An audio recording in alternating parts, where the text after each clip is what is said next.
என் ஃப்ரெண்டுக்கு இன்னைக்கு கல்யாணம். நான் போறேன். எனக்கு சோறு வைங்கிறாதீங்க சேர்த்து. அப்படியே ராதிகா? சரி சரி மர்மல நானும் போயிட்டு வரேன் கல்யாண வீட்டுக்கு.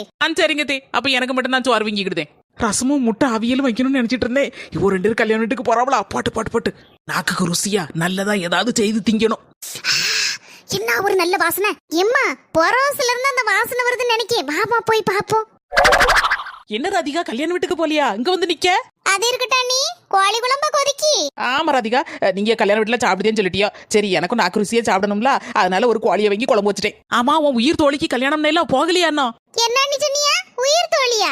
அவ கல்யாணமா முக்கியம் எனக்கு. இங்க ஒரு கோழி எனக்காண்டி உயிர் கொடுத்து தக தக தகன்னு கொதிச்சுட்டு கிடக்க பத்தியல, அதுதான் எனக்கு முக்கியம். முதல்ல கோழி குழம்பு ஊத்துங்க, சோத்த போடுங்க, திங்கிட்டுனா. ஆமா மர்மல, உயிர் தோழியை விட உயிர் கொடுத்து கோழி தான் முக்கியம்.